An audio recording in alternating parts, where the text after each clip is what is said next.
MSD retired from Indian national cricket. നമ്മൾ ആ വാർത്ത ഉൾക്കൊണ്ടു കഴിഞ്ഞു. സച്ചിൻ തെണ്ടുൽക്കറുടെ വാങ്കഡയിലെ വിരമിക്കൽ പ്രസംഗത്തിനു ശേഷം ഇന്ത്യൻ ക്രിക്കറ്റ് അല്ല, വേൾഡ് ക്രിക്കറ്റ് ഇത്രയും വികാരനിർഭരമാക്കിയ ഒരു വിരമിക്കലില്ല. സുപരിചിതമാണ് ധോണിയുടെ ആദ്യകാലമൊക്കെ. പറഞ്ഞു പറഞ്ഞ് മനസ്സിൽ ഉറച്ചുപോയ കഥകളുണ്ട്. ഗോൾ കീപ്പർ, വിക്കറ്റ് കീപ്പറായി, ടിക്കറ്റ് കളക്ടർ, ക്രിക്കറ്റ് ക്യാപ്റ്റനായി, അൺഓർത്തഡോക്സ് എന്ന് വിശേഷിപ്പിക്കപ്പെട്ട ബാറ്റിംഗ് ശൈലി ഓർത്തഡോക്സിനേക്കാൾ പ്രിയങ്കരമായി.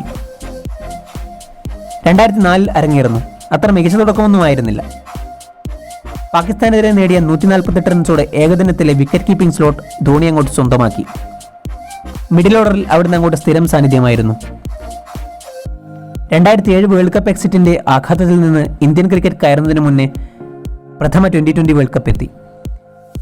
കുട്ടി ക്രിക്കറ്റിന് തങ്ങളെ പരിഗണിക്കേണ്ടെന്ന് സച്ചിനടക്കമുള്ള സീനിയർ താരങ്ങളുടെ അഭിപ്രായം. ക്യാപ്റ്റനായി ധോണി. സച്ചിന്റെ നിർദ്ദേശം നിർണായകമായി. ദൈവത്തിന്റെ കയ്യൊപ്പ് എന്നൊക്കെ വേണമെങ്കിൽ നമുക്ക് പറയാം അതിനെ.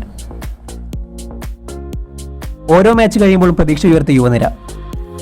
ഫൈനലിലെ അവസാന ഓവർ എറിയാൻ ജോഗീന്ദർ ശർമ്മയെ ഏൽപ്പിക്കുമ്പോൾ ചങ്കിടിക്കാതിരുന്ന ഒരേ ഒരാൾ MS ധോണിയായിരുന്നു. ശ്രീശാന്തിന്റെ കൈകളിൽ മിസ്ബാ ഭദ്രം. അതിനുശേഷം ധോണിയെടുത്ത എല്ലാ തീരുമാനങ്ങൾക്കു പിന്നിലും ഇന്ത്യൻ ക്രിക്കറ്റ് അടിയുറച്ചു നിന്നു. ഫസ്റ്റ് IPL സീസണിൽ റെക്കോർഡ് തുകയ്ക്ക് ചെന്നൈ സൂപ്പർ കിങ്സിലേക്ക്. IPL ചരിത്രം പിന്നീട് പറയാം. 2008 3 ഫോർമാറ്റിലും സ്ഥിരം ക്യാപ്റ്റനായി. ഓസ്ട്രേലിയയെ ഇന്ത്യയിൽ 2-0 തകർത്തു. ഓസ്ട്രേലിയയിൽ CB സീരീസ് വിക്ടറി. 2009 ന്യൂസിലാൻഡിൽ ചരിത്ര വിജയം. ശ്രീലങ്കയെ 2-0 തകർത്ത് ക്രിക്കറ്റ് ചരിത്രത്തിൽ ആദ്യമായി ടെസ്റ്റിൽ ഒന്നാമത്. 2011 വേൾഡ് കപ്പിലേക്കുള്ള ടീം കോമ്പിനേഷൻ സെറ്റ് ചെയ്യുകയായിരുന്നു അടുത്ത ലക്ഷ്യം. വാങ്കഡയിലെ ആ 6 മാത്രം മതി ധോണിയുടെ കരിയർ നമ്മളിലൂടെ കടന്നുപോകാൻ.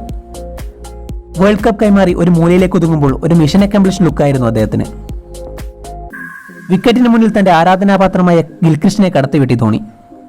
സെക്കൻഡുകളെ കീറിമുറിച്ചുള്ള വേഗതയേറിയ സ്റ്റംപിങ്ങുകൾ എത്രയെണ്ണം. 2013 3 ICC ട്രോഫികൾ നേടുന്ന ആദ്യ ക്യാപ്റ്റൻ. ഇംഗ്ലണ്ടിലെ ചാമ്പ്യൻസ് ട്രോഫി വിജയം നിർണായകമായി. പിന്നീട് ഇംഗ്ലണ്ടിലും ഓസ്ട്രേലിയയിലും ടെസ്റ്റ് പരമ്പര തോൽവി. MSന്റെ ടെസ്റ്റിൽ നിന്നുള്ള അപ്രതീക്ഷിത വിരമിക്കലിന് അതിൻ്റെയൊക്കെ കൂടി ഒരു ഇമ്പാക്റ്റ് ഉണ്ട്. ഏകദിനത്തിൽ ഇന്ത്യ കണ്ട ഏറ്റവും മികച്ച ഫിനിഷറായി അപ്പോഴും ധോണി തുടർന്നുകൊണ്ടേയിരുന്നു. 6 അടിച്ച് വിജയിപ്പിച്ച മത്സരങ്ങൾ ഒരു ശീലമാക്കി. കളിയെ അവസാന ഓവറിലേക്ക് നീട്ടി സമ്മർദ്ദം എതിരാളികളുടെ മനസ്സിലേക്ക് മാറ്റി ധോണി ഫിനിഷ് ചെയ്ത മത്സരങ്ങൾ നിരവധിയാണ്. ധവാൻ, രോഹിത്, വിരാട്, സുരേഷ് റെയ്ന. 2015 വേൾഡ് കപ്പിലേക്ക് ഇന്ത്യയുടെ ടോപ്പ് ഓർഡർ സെറ്റ് ചെയ്തു ധോണി. പക്ഷേ ബോളിംഗ് ഡിപ്പാർട്ട്മെന്റ് ഒരിക്കലും ഒരു ചാമ്പ്യൻ ടീമിൻ്റെതായിരുന്നില്ല. സെമി ഫൈനൽ വരെ എത്തി ഇന്ത്യ പുറത്തായി. DRS ക്രിക്കറ്റിന്റെ സ്വാഭാവിക നഷ്ടപ്പെടുത്തുമെന്ന് വിശ്വസിച്ച ആളായിരുന്നു ധോണി. പക്ഷേ പിന്നീട് ധോണി റിവ്യൂ സിസ്റ്റം എന്ന പേരിൽ അത് അറിയപ്പെട്ടത് അദ്ദേഹത്തിന്റെ ഗെയിം റീഡിങ്ങിന്റെ ഒരു വ്യാപ്തി മനസ്സിലാക്കി തരുന്നുണ്ട്.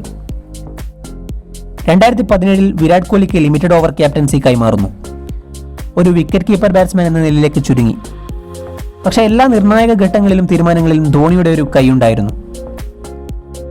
2017 ഇംഗ്ലണ്ടിനെതിരെ യുവരാജ് സിംഗ് മുത്ത് തീർത്ത കൂട്ടുകെട്ട് സമയത്തെ പുറകോട്ട് തിരിച്ച ഒന്നായിരുന്നു. സ്ട്രൈക്ക് റേറ്റ് കുറഞ്ഞു വരുന്നത് പഴയ ധോണിയെ കണ്ടവർക്ക് ഒരു ദഹിക്കാൻ കഴിയാത്ത ഒന്നായിരുന്നു. ഹാർദിക് പാണ്ഡ്യ അടക്കമുള്ള കളിക്കാർ ടീമിലേക്ക് എത്തിയതോടെ പല റോഡുകളിൽ പല പൊസിഷനുകളിൽ ബാറ്റ് ചെയ്യാൻ ധോണി നിർബന്ധിതനായി. എന്നാൽ മികച്ച ഫോമിൽ തന്നെയായിരുന്നു 2019 ലോകകപ്പിലേക്ക് അദ്ദേഹം എത്തിയത്. പക്ഷേ തന്റെ അരങ്ങേറ്റ മത്സരം പോലെ ഒരു റണ്ണൌട്ടിലൂടെ ലോക ക്രിക്കറ്റ് കണ്ട വിക്കറ്റിനിടയിലെ ഏറ്റവും മികച്ച ഓട്ടക്കാരന്റെ കരിയറിന് അവസാനം. ഇന്ത്യയുടെ എക്കാലത്തെ മികച്ച ക്യാപ്റ്റന്, ഫിനിഷർക്ക്, വിക്കറ്റ് കീപ്പർക്ക് ആശംസകൾ.